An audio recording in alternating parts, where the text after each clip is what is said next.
Collins family just wanted to honor their son, Staff Sergeant Nate Collins, by laying him to rest at home, but the HOA, led by the ruthless Linda Garrett, denied them even that.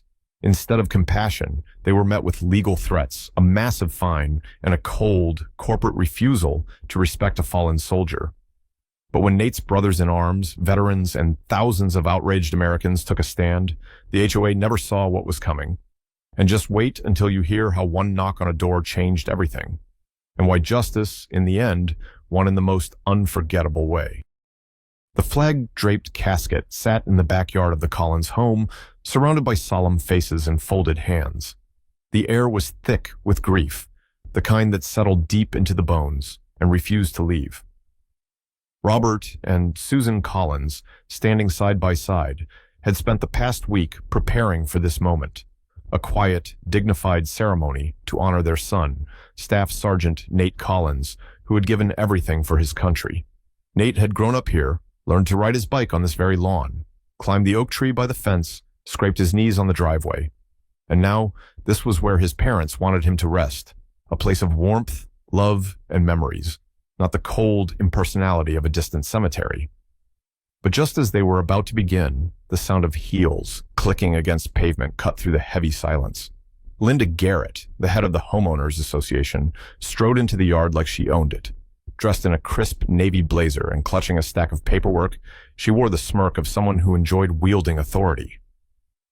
Behind her, two HOA board members lingered at the gate, their expressions unreadable. Susan instinctively stepped closer to Robert, gripping his hand. Garrett barely glanced at the casket as she pulled out a neatly printed letter and cleared her throat. Burials on private property are strictly prohibited under HOA regulations, she announced, her voice clipped, devoid of sympathy. If you proceed, you will be fined $15,000 and required to exhume the body. A stunned silence fell over the yard. Robert's jaw tightened. His fingers curled into fists at his sides, but his voice remained level. You can't be serious. Garrett's smirk didn't falter. Rules are rules, Mr. Collins. Susan let out a shaky breath, her nails digging into Robert's arm. He's our son. Her voice cracked on the last word. This is his home. Garrett tilted her head as if considering the sentiment, then gave a small shrug. I understand this is a difficult time, she said, her tone almost mocking. But we can't make exceptions. If we allow one burial, then suddenly everyone will think they can do whatever they want. A sharp murmur spread through the crowd. Some of Nate's fellow soldiers shifted uncomfortably. Others exchanged dark looks. Captain Jake Langston, a broad-shouldered man with the posture of someone still accustomed to standing at attention, took a slow step forward. His voice was quiet but firm. This isn't just anyone. This is Sergeant Collins. Garrett barely spared him a glance. That's irrelevant. The words sent a ripple of disbelief through the mourners. Someone cursed under their breath. Susan turned away, pressing a hand to her mouth to stifle a sob. Robert took a step forward, his voice dangerously low. Do you even hear yourself? Garrett sighed, glancing at her watch as if she had somewhere more important to be. Look, you can have your little memorial service, but the burial, that's not happening here. I suggest you find a proper cemetery before this becomes a legal issue. She turned on her heel, already walking back toward the street, when she paused just long enough to add, I hope you make the right choice. It was a warning, a thinly veiled threat wrapped in forced politeness. She disappeared down the driveway, leaving behind a silence so thick it felt suffocating. A sharp exhale broke it. Captain Langston clenched his fists, his voice laced with controlled fury. Unbelievable. The soldiers around him muttered their agreement. Some shook their heads, others simply stood there, stiff and unmoving, their hands curled into tight fists at their sides. Susan's shoulders shook as Robert pulled her close, his own eyes burning with barely contained rage. The injustice of it all hung in the air like a storm about to break. The funeral had been moved. There had been no choice. Instead of the quiet backyard ceremony they had envisioned, Nate Collins was laid to rest in a cemetery 40 miles away, in a town where no one knew his name, where no childhood memories lingered in the air. It wasn't the place his parents wanted for him, but it was the only option left after the Homeowners Association had made their cruel decree. The service was dignified, solemn. The flag was folded with precise, practiced movements and handed to Susan Collins, who clutched it to her chest like a lifeline. The sharp crack of the three-volley salute rang out across the cold, gray sky, each shot punctuating the aching finality of it all. But something was wrong. The weight of injustice pressed on everyone in attendance. There was no peace in this farewell. As the last guests left, Robert and Susan stood by Nate's grave, their hands intertwined, fingers trembling. "This isn't what he would have wanted," Robert murmured, his voice thick with grief. "He should have been home." Susan couldn't speak. She just nodded, her eyes red and swollen, her hands gripping the folded flag so tightly her knuckles turned white. But the nightmare wasn't over. The next morning, as the Collins family tried to navigate the crushing silence of their now empty home, another wound was inflicted. A letter. A thick, official-looking envelope from the HOA, sealed with the kind of authority that smothered people into submission. Robert stared at it for a moment before tearing it open. His hands shook as he unfolded the crisp paper and read the neatly typed words. Then his breath caught in his throat. "Your unauthorized gathering violated community regulations. You are being fined $15,000, not Shamdru, $15,000 for mourning their son." The number burned into his vision. His mind struggled to wrap around the sheer audacity, the soullessness of it. Susan walked into the room, wiping her damp face with the sleeve of Nate's old hoodie, the one she had refused to wash because it still smelled like him. She stopped in her tracks when she saw Robert's expression. "What is it?" she asked, her voice hoarse. Robert handed her the letter in silence. She read it, her knees nearly buckled. A sharp, strangled sound escaped her lips, a mix of disbelief, heartbreak, and something dangerously close to rage. Robert caught her before she could collapse completely, guiding her to a chair as she pressed the letter to her chest like it physically hurt her. She choked on her words. "They find us?" Robert could barely form a response. His entire body felt numb, his mind a storm of thoughts too chaotic to put into words. Susan let out a broken sob, shaking her head over and over as if that alone could undo what had just happened. "They wouldn't even let us bury him here," she whispered, her voice shaking. "And now—" She couldn't finish the sentence. Robert's hands clenched into fists at his sides. The cruelty of it all was unbearable. Word traveled fast. By noon, Nate's unit members knew. By evening, they were at the Collins home. The living room was silent, heavy with something more dangerous than grief. Something sharp, simmering just below the surface. Captain Jake Langston sat at the dining table, the letter spread out in front of him. He read it once, then again. His jaw was tight, his knuckles pale from how hard he was gripping the edge of the table. No one spoke. The men around him were tense, their bodies wound tight as coiled springs. These were soldiers, men who had seen war, who had bled and lost brothers on foreign soil. They were used to fighting battles. But this wasn't a battlefield. This was home. And yet, the enemy had followed them here. Jake exhaled slowly through his nose, trying to rein in the fury, clawing its way up his throat. When he finally spoke, his voice was low, controlled, but each word carried the weight of something inevitable. "They want a fight?" He folded the letter, set it down carefully in front of him. Then he looked up, meeting the eyes of every soldier in the room. They just got one. It started small, a few phone calls, a handful of angry messages left on the HOA's voicemail, a Facebook post from one of Nate's fellow soldiers, detailing the cruel injustice that had taken place. But grief, when mixed with fury, has a way of spreading like wildfire. By the time the sun set that evening, the story was no longer just a local outrage. It had become a movement. The spark, the first post that truly caught fire, was from Sergeant Daniel Pierce, one of Nate's closest friends. A picture of Nate, smiling in uniform, dust on his face from the battlefield, accompanied a simple, gut-wrenching caption. Staff Sergeant Nate Collins died a hero.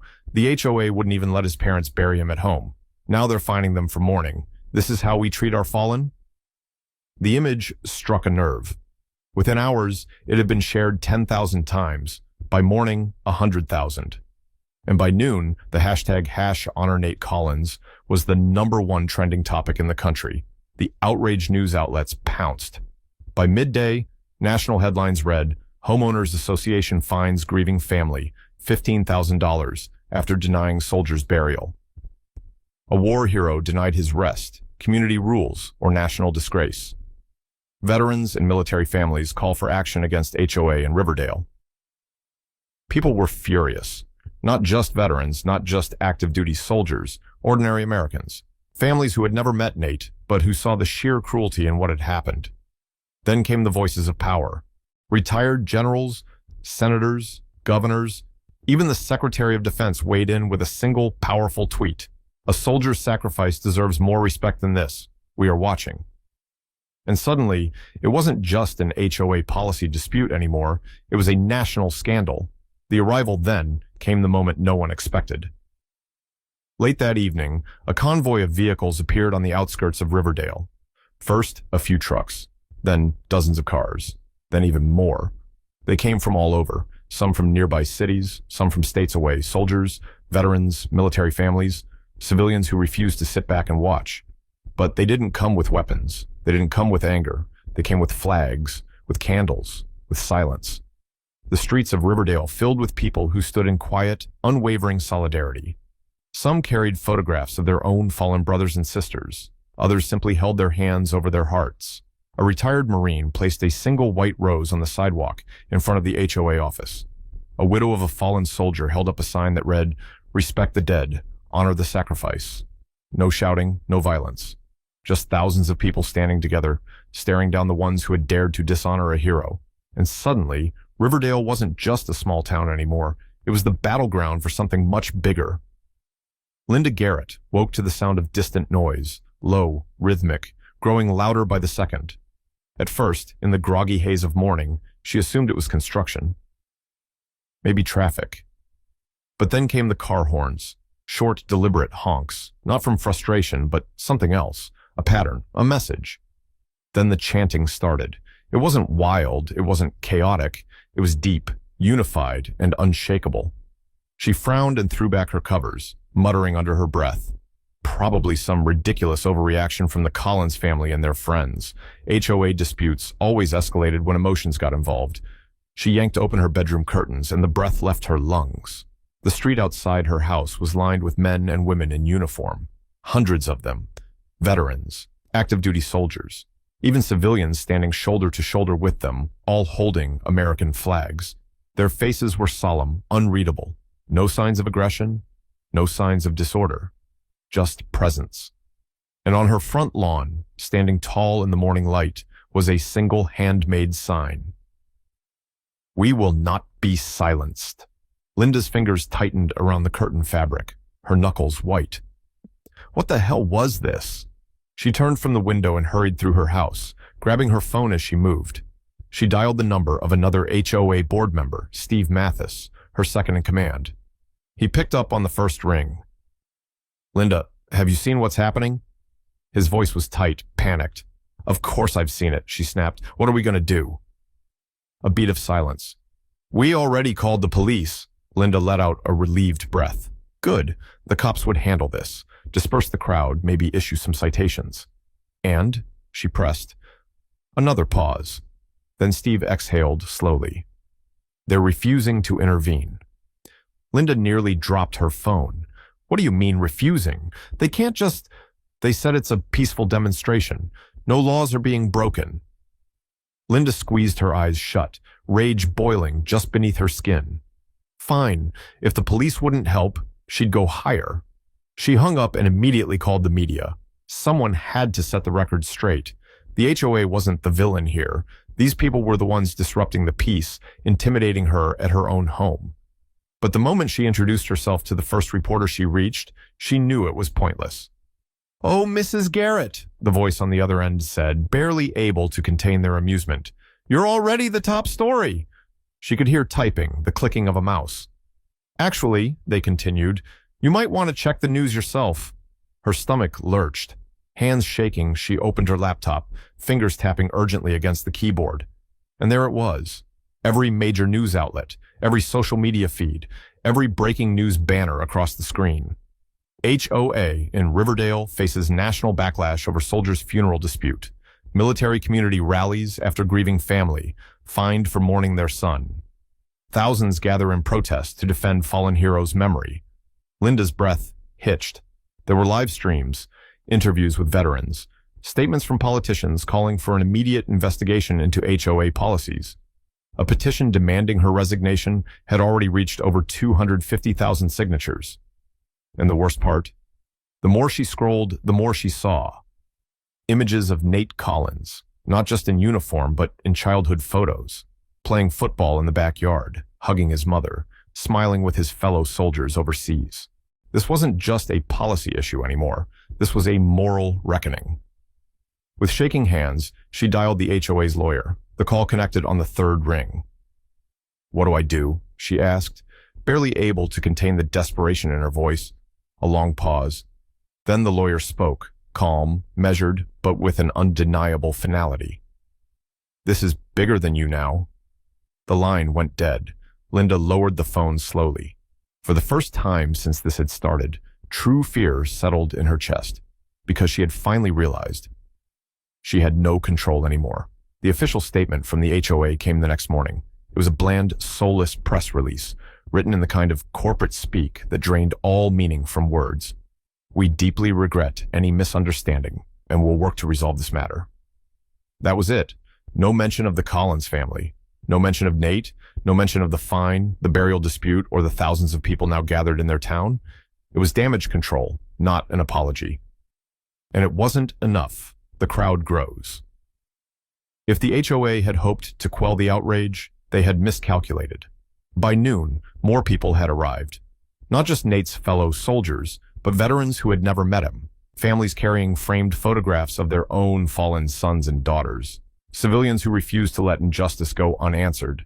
Some drove for hours, even days, to stand shoulder to shoulder with the crowd. News helicopters hovered overhead. Reporters stood in front of cameras, narrating the events in real time. What started as a local HOA dispute has turned into a national reckoning on how we honor our fallen heroes, one anchor reported.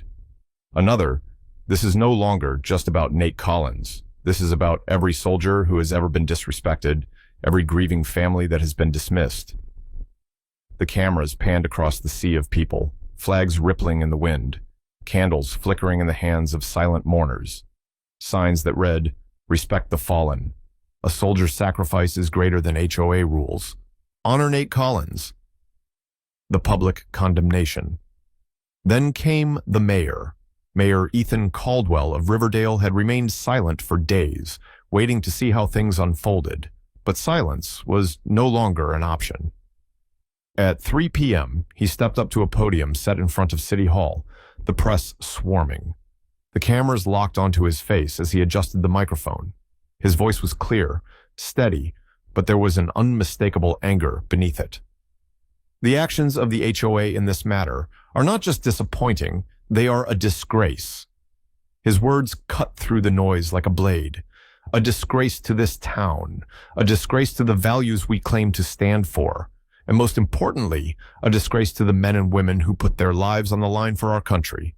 Behind him, a row of veterans stood in silence, their presence more powerful than any speech. This is not the Riverdale I know. This is not who we are. The crowd roared in agreement. With that, the mayor made his stance clear. He was with the people. The pressure on the HOA tightened like a noose. The fracture. Inside the HOA headquarters, chaos reigned. The boardroom, usually a place of dry discussions about landscaping regulations and fence heights, had turned into a battlefield of accusations and shifting alliances. Linda Garrett sat at the head of the table. Her usual composure cracked, her fingers gripping the armrests of her chair like a lifeline. Across from her, Steve Mathis threw a stack of papers onto the table. His face was red, his voice shaking with fury. "Do you understand what you've done, Linda? This isn't just some neighborly dispute. We're under national scrutiny." Linda's lips tightened. "I followed the rules." "The rules?" Another board member, Karen Fields, let out a bitter laugh. "The rules don't matter anymore. The mayor just called us a disgrace on live television. The news won't stop calling, another added. People are threatening to pull out of the HOA entirely. They don't want their homes associated with this mess. The word resign was thrown around more than once. By the end of the meeting, 2 board members had quit on the spot, and those who remained, they were looking for someone to blame. And all eyes were on Linda. The Collins family's demand. Through it all, the Collins family remained steadfast. They didn't want backroom deals. They didn't want quiet negotiations. They wanted justice, a full public apology. And the fine? It had to go. No half measures, no corporate statements. They wanted the HOA to stand before the cameras and say, in no uncertain terms, we were wrong. The crowd outside waited, the cameras rolled, and the world was watching. By the 6th day, the air in Riverdale was electric. The protest outside the HOA office had only grown, stretching for blocks. Flags waved in the wind, and candles flickered as night fell, their glow illuminating the determined faces of veterans, families, and supporters who refused to leave. News crews continued their live coverage, broadcasting updates every hour. The pressure was mounting, suffocating. And then, at precisely 3:45 p.m., a black SUV with government plates rolled slowly through the streets of Riverdale. The crowd parted as it approached, recognizing the seriousness of what was happening. When the car stopped in front of the Collins home, the door opened, and out stepped General Marcus Reed, a man of power. General Reed wasn't just any officer. He was a 4-star general, a man who had commanded thousands of troops, advised presidents, and built a reputation as one of the most respected military leaders in the country. He was a man whose presence alone commanded attention, and he was here for justice. Dressed in his formal uniform, medals gleaming under the late afternoon sun, he didn't waste a second. With purposeful strides, he marched past the cameras, past the murmuring crowd, and headed straight toward Linda Garrett's doorstep. Veterans flanked him, their expressions stone cold. Reporters hurried to keep up, their microphones extended, their cameras rolling. The world was watching, and Linda Garrett knew it. The confrontation. The knock on her door was sharp, precise. Inside, Linda froze. She had been glued to the television all day, watching the protests, reading the headlines, listening to legal analysts pick apart the HOA's actions. She had heard rumors that someone high up in the military was getting involved, but she never expected this. Her hands trembled as she smoothed her blazer and opened the door. She tried to force a smile, but the second she locked eyes with General Reed, her stomach turned to ice. He didn't waste time with pleasantries. Without a word, he pulled a thick manila folder from his coat and placed it firmly in her hands. "These are official complaints filed with the State Attorney General's office," he said, his voice like steel. "Your HOA's actions violate multiple state and federal laws, including discrimination against military families." Linda's throat went dry. She flipped open the folder with shaking fingers. Legal documents, citations of violations, pages and pages of formal complaints from attorneys, civil rights groups, and veteran organizations. The walls were closing in. She felt lightheaded. The ultimatum General Reed took a step closer, his voice unwavering. "You have 2 choices," he said, each word slow and deliberate. "Fix this, now," a pause, "or watch this HOA be dismantled piece by piece." A flicker of defiance flashed in Linda's eyes. She opened her mouth, but nothing came out. She knew she had lost. The legal battle would bury her. The HOA board had already turned against her. The public would never forgive her. Her reputation, her power, was slipping through her fingers. She barely managed a nod before slamming the door. The collapse. By that evening, the news broke. HOA drops $15,000, fine against grieving family after military intervention. It was everywhere. A cold, detached statement was released. "After careful reconsideration, the HOA has rescinded the fine against the Collins family. We apologize for any distress caused." But no one believed the sincerity. The fine was gone.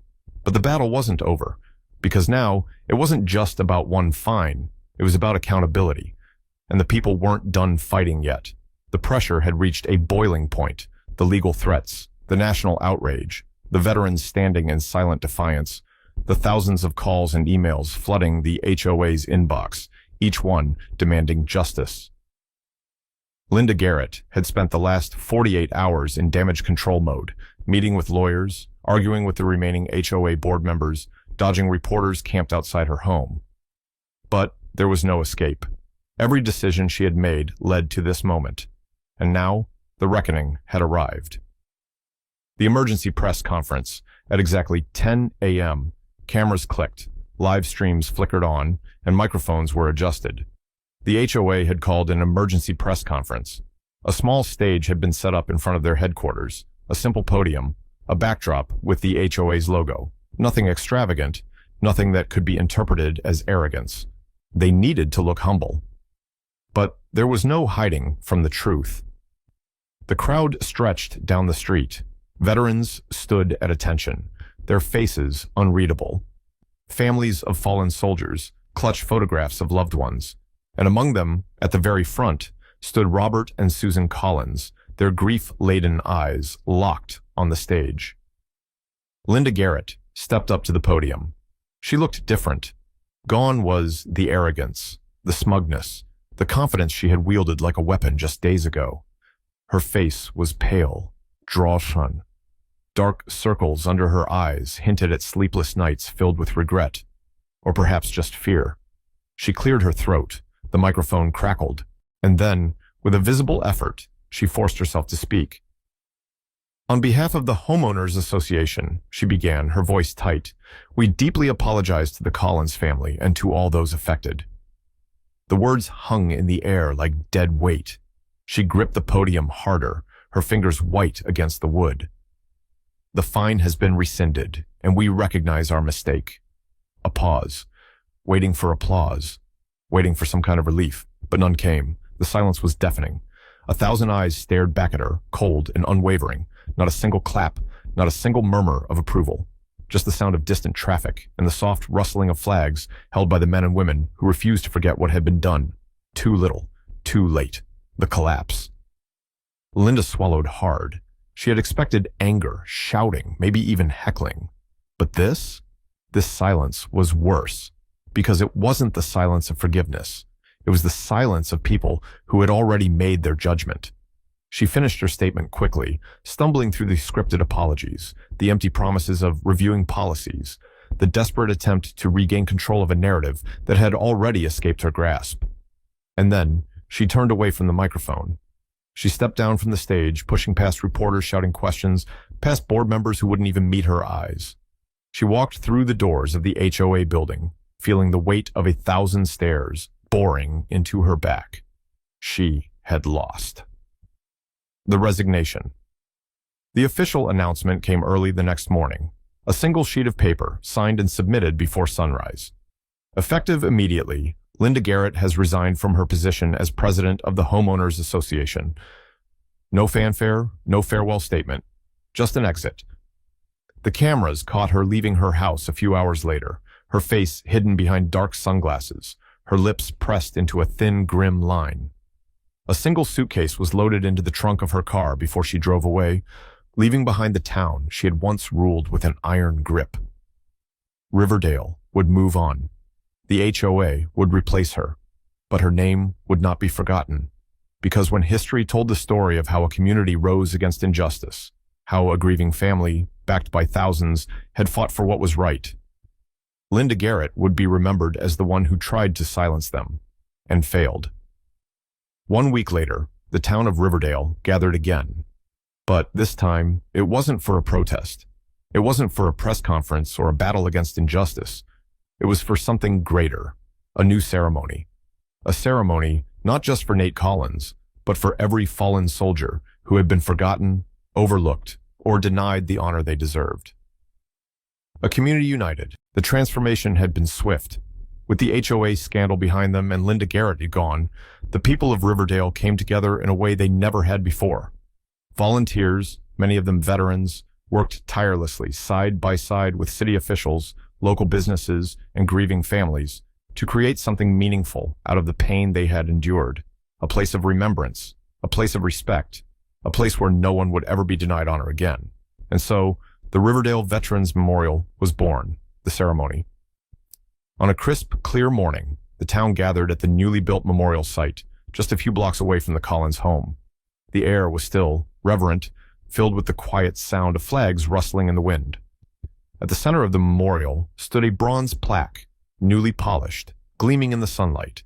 It bore the name of the man who had unknowingly ignited a movement, Nate Collins. Below his name, the inscription read, "Defender of Freedom, a soldier until the end. We will never forget you." Susan Collins stood beside it, her fingers brushing the engraved letters as tears welled in her eyes. Robert placed a hand on her shoulder, his own eyes glistening, but his posture strong, proud. This was not the ceremony they had originally planned for their son, but in many ways it was so much more. Because Nate's legacy was now bigger than one backyard funeral. It was in the hundreds of people who had come together in his name. It was in the veterans who now had a place to be remembered.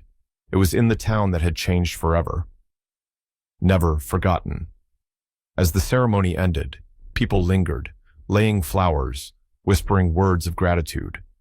A soldier knelt and pressed his fingers against Nate's name. A mother held her son's photograph, nodding as if she, too, felt that this place was for him. And as the Collins family stood among the crowd, no longer alone, no longer unheard, they knew one thing for certain. Nate Collins would never be forgotten, and neither would the battle fought in his name. The story of Nate Collins didn't fade with time. Though the protests ended and the media moved on, Riverdale did not forget. It never would. Every year, on the anniversary of his passing, they come back. Veterans in crisp uniforms, families who have lost their own, strangers who never met Nate but refused to let his sacrifice be overlooked. They gather at the Riverdale Veterans Memorial, standing shoulder to shoulder in the quiet of the evening. Candles are lit, their soft glow reflecting off the bronze plaque that bears his name. Defender of Freedom, a soldier until the end. We will never forget you. Flags are placed. Hands rest on engraved letters. Some kneel, whispering silent prayers. Others simply stand, heads bowed, no speeches, no chants, no need for words, because their presence alone sends a message, a vow written in unwavering silence. Never again will a fallen soldier be disrespected.